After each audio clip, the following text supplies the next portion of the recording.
Hi everyone, welcome back my YouTube channel. आज के इस वीडियो में मैं बात करने वाला हूं एक ऐसा स्टॉक जो 1 रुपये के नीचे कारोबार कर रहा है। बस 46 पैसे का स्टॉक है और सोमवार के दिन बड़ा धमाका आपको इसमें होता हुआ देखने को मिल सकता है। वीडियो को फुल वॉच कीजिएगा। चैनल पे फर्स्ट टाइम अगर आप विजिट किए तो प्लीज़ चैनल को सब्सक्राइब करना, साथ में वीडियो को लाइक करना बिल्कुल भी ना भूलें।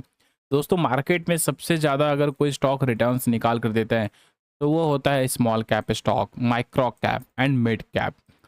सबसे ज़्यादा रिटर्न्स देता है स्मॉल कैप, फिर मिड कैप और माइक्रो कैप भी यही सब में आ जाता है।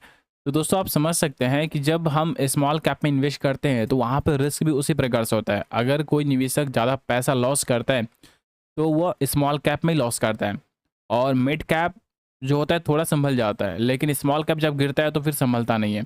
तो वही बात है, अगर आप पैनी स्टॉक ढूंढ रहे हैं यानी कि रिस्की स्टॉक ढूंढ रहे हैं, उसका फंडामेंटल कैसा होगा। अगर कोई स्टॉक 1 रुपये का है, 1 रुपये के नीचे का है, तो क्या उसका फंडामेंटल अच्छा होगा? बिल्कुल भी नहीं होगा। लेकिन स्टॉक में रिटर्न्स वैसे ही मिलेगा। अब देख सकते हो, जब भागेगा तो भागता ही जाएगा, भागता ही जाएगा। तो वही बात है, क्योंकि इसमें ऑपरेटर्स गेम करते हैं यानी कि बड़ा क्वांटिटी ज़बरदस्त डील करते हैं, तो इस कारण स्टॉक में तेज़ी रहता है। तो इसलिए अगर आप स्मॉल कैप के स्टॉक अगर आप देख रहे हैं तो रिस्क यहाँ पे बहुत ही ज़्यादा है। इस बात का हमेशा ध्यान में रखना है। तो पैसा अगर यहाँ पे 10 गुना होता है तो पैसा यहाँ पे 90% चला भी जाता है। तो इस बात को भी ध्यान में रखना है।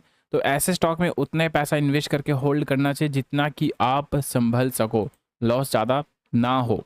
पिछले 1 महीने में 10% का रिटर्न्स है, और ऐसा इसलिए क्योंकि इसमें ट्रेडिंग हर दिन नहीं होता है, और इसलिए ट्रेडिंग बंद होने की वजह से इसका कारोबार में इफेक्ट देखने को मिल रहा है, और 10% ही ओनली स्टॉक यहाँ पे चल पाया है। तो दोस्तों, आप समझ सकते हैं अगर इसका ट्रेडिंग शुरू हर दिन हो जाता है, क्योंकि 46 पैसे का स्टॉक है तो बहुत ज़्यादा ये भाग सकता है। तो इसलिए इसमें अभी यहाँ पे कारोबार आपको देखने कुछ खास नहीं मिल रहा है, और स्टॉक में बहुत सारे लोग वैसे तो फंसे हुए आप देख सकते हो, लेकिन बहुत ज़्यादा गिरावट भी हो रखा है। शेयर बहुत ज़्यादा इस रेंज में कंसोलिडेट किया, अच्छा रिटर्न निकाल दिया, लेकिन ट्रेडिंग इसका बंद करने को लेकर कुछ खबर निकल कर आ गया। इसकी वजह से स्टॉक में गिरावटें यहाँ पे ज़्यादा देखने को मिला। तो अब सोमवार को ट्रेडिंग इसमें फिर से शुरू होगा, और इसमें कौन निवेशक खरीदारी करे ये भी समझेंगे आगे इस वीडियो में। सबसे पहले देख लेते हैं और भी कुछ इंपॉर्टेंट अपडेट। यहाँ पे आप देख सकते हो, कंपनी की फंडामेंटल की बात कर ले तो कंपनी के फंडामेंटल में कुछ खास आपको अच्छा देखने को नहीं मिलेगा। कुछ है ही नहीं, छोटी सी कंपनी है, माइक्रो कैप आप कह सकते हो। 174 करोड़ की कंपनी है। स्मॉल कैप में ये सब आता है दोस्तों, माइक्रो कैप 100 करोड़ से नीचे आ गया तो माइक्रो कैप। वैसे कहीं इसका डेफिनेशन नहीं है कि माइक्रो कैप क्या होता है, बस छोटी से छोटी कंपनी माइक्रो कैप में आ गया। कर्ज 30 करोड़ कंपनी के पास है, रिजर्व 53 करोड़ है। इस प्रकार से आप डेट फ्री इसे कंसीडर कर सकते हैं। कंपनी के आरओसी यानी कि return on capital employed minus में है, रिटर्न इक्विटी माइनस में है, ईपीएस माइनस में है। इसका मतलब इसका फंडामेंटल खराब है।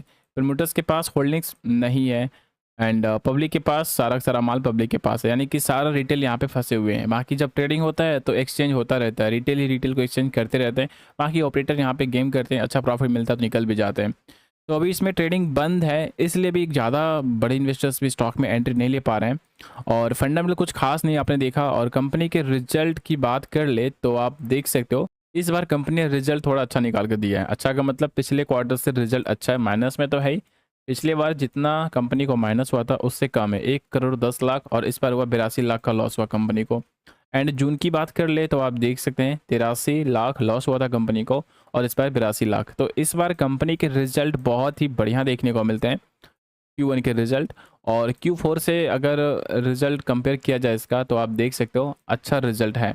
तो इसलिए इन्वेस्टर्स थोड़ा पॉजिटिव यहाँ पे हो रखे हैं, और रिजल्ट अच्छा रहता है तो शेयर भी थोड़ा परफॉर्म करता ही है। अब सोचिए माइनस में भी रिजल्ट अच्छा हो रहा है, ठीक है, तो समझ सकते हैं इस वजह से भी स्टॉक में थोड़ा पॉजिटिव सेंटीमेंट बना हुआ है। बाकी कंपनी के फंडामेंटल में दम नहीं है। जो भी इन्वेस्टर्स इसमें इन्वेस्ट कर रहा है, रिस्क बहुत ही ज़्यादा है। बहुत ज़्यादा पैसा इसमें बिल्कुल भी ना लगाए, उतना ही पैसा लगाए जितना कि आप लॉस को कवर कर सकते हैं।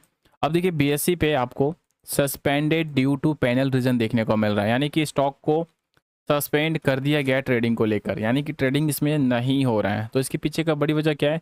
जब भी सस्पेंड अगर कोई शेयर होता है ट्रेडिंग को लेकर तो लिस्टिंग रिक्वायरमेंट को कंप्लीट नहीं कर पाता है, इसलिए उसे ट्रेडिंग को सस्पेंड कर दिया जाता है। तो कंपनी ने क्या रिक्वायरमेंट था जो कंप्लीट नहीं कर पाया? इसका लिस्टिंग फी। कंपनी को प्रॉफिट हो रहा है? नहीं, तो कंपनी लिस्टिंग फी भी नहीं दे पा रही है, इसकी वजह से इसका ट्रेडिंग को सस्पेंड कर दिया गया है।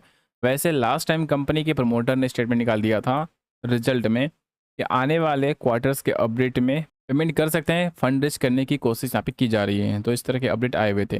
तो सोमवार सोमवार इस स्टॉक में ट्रेडिंग होता है, इसलिए अगर आप खरीदारी कर रहे हो तो नेक्स्ट ट्रेडिंग सेशन ट्रेड आप नहीं कर पाओगे, इस बात का भी ध्यान रखिएगा।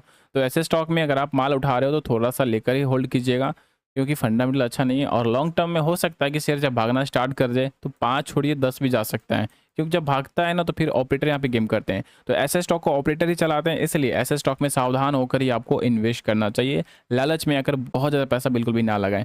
आप देख सकते हैं एनएसई पे भी लिस्टिंग है एंड बीएसई पे भी लिस्टिंग है स्टॉक। तो एनएसई पे कोई भी डेटा अभी नहीं दिखेगा, क्योंकि इसका ट्रेडिंग शुरू नहीं हुआ है। मंडे से जब ट्रेडिंग शुरू हो जाएगा तो फिर इसमें कारोबार देखने को मिलेगा। मैं फिर से बता रहा हूँ, अगर आप वीडियो स्किप करके देख रहे हैं तो अच्छी बात नहीं है, स्किप ना करें, पूरा वीडियो देखिए तभी सारी बातें समझ में आएगा। मैंने पहले बहुत कुछ बताया इस वीडियो में, चलिए आगे फिर से बताता हूँ कि इसका ट्रेडिंग मंडे मंडे ही होता है, क्योंकि कंपनी लिस्टिंग फी पेमेंट नहीं की है। जिस दिन कंपनी लिस्टिंग फी पेमेंट कर देगा वहाँ से फिर अच्छा रैली आपको देखने को मिलेगा, क्योंकि अपर साइड कंटिन्यू लग रहा है। तो इसलिए इस स्टॉक में ट्रेडिंग मंडे को तो होगा, लेकिन ट्यूसडे को नहीं होगा, यानी कि मंगलवार को, क्योंकि कंपनी ने लिस्टिंग फी पेमेंट नहीं किया हुआ है। और इसका 5% का प्राइस बैंड भी आप देख सकते हैं। तो सारा कुछ ध्यान में रखकर निवेश कीजिए। बाकी मैंने इन्फॉर्मेशन आपके साथ शेयर कर दिया है।